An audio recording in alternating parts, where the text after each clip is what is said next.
Građevinska mafija postoji i to pre svega zbog korupcije i zloupotrebe službenog položaja u državnim institucijama.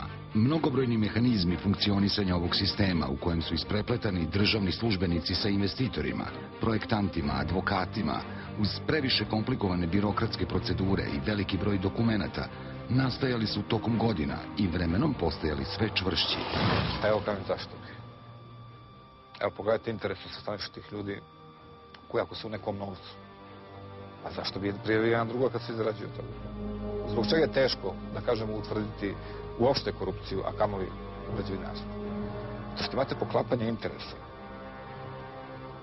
Svi su interesi jako složeni. Novac jako lepo zbližava ljude dok ih ne rastaje.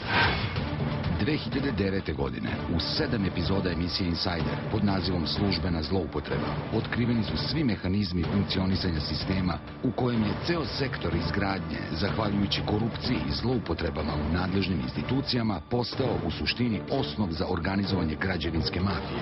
Procedure su toliko komplikovane da investitore, tako reći, teraju da krše zakon. Na primjer, investitor koji radi po zakonu, da bi došao do dozvole za gradnju, mora da prođe više od 50 raznih šaltera u raznim institucijama. U tom dugom lancu administracije, prema istraživanju Insajdera, cena kvadrata stambenog prostora raste od šaltera do šaltera. Dozvola za izgradnju povezana sa odobrenjima dugačkog niza gradskih institucija, među kojima su katastri nepokretnosti, Direkcija za gradsko građevinsko zemljište, Građevinska inspekcija, Urbanistički zavod, Sekretarijat za urbanizam, sva javna komunalna preduzeća, EPS, vodovod, putevi, gasovod, telekom, toplana. U celom procesu dobijanja dozvole svoju ulogu imaju i licencirani projektanti, planeri, izvođači radova. Izgradnja objekata preko 800 kvadratnih metara je u nadležnosti grada, odnosno Sekretarijata za urbanizam, koji izdaje građevinsku i upotrebnu dozvolu. Po važećem zakonu, rok za dobijanje dozvole je 15 dana. Međutim, u praksi, 15 dana pretvara se u bar 15 meseci. U takvoj proceduri, za koju ne važe ni postojeći zakoni, javna je tajna da investitor u većem broju slučajeva potplaćuje razne u administraciji kako bi nešto išlo brže ili kako bi dobio dokument koji inače po zakonu i mora da dobije.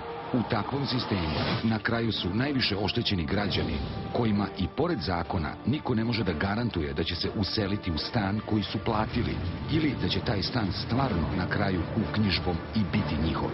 Investitorima se ne isplati da prijave ko im je tražio novac, pa predstavnici nadležnih institucija sve vreme ostaju zaštićeni. Iz toga razloga smo mi rekli, ukoliko hoćemo da čak i da smanjimo cenu kvadrata i da učinimo to tržište atraktivnije, moramo prvo da kroz zakon, ne samo naš zakon, nego kroz različite poreske zakone, da definišemo, odnosno da formiramo tržište građevinskog zemljišta, da spustimo cenu tog građevinskog zemljišta i da kroz ubrzanje procesa dobijanja dozvola i kroz smanjenje korupcije takođe da napadnemo te visoke cene kvadrata. Na kraju građanin plaća mnogo skuplje kvadrat nego što inače zbog toga što se jako puno para da u korupciju.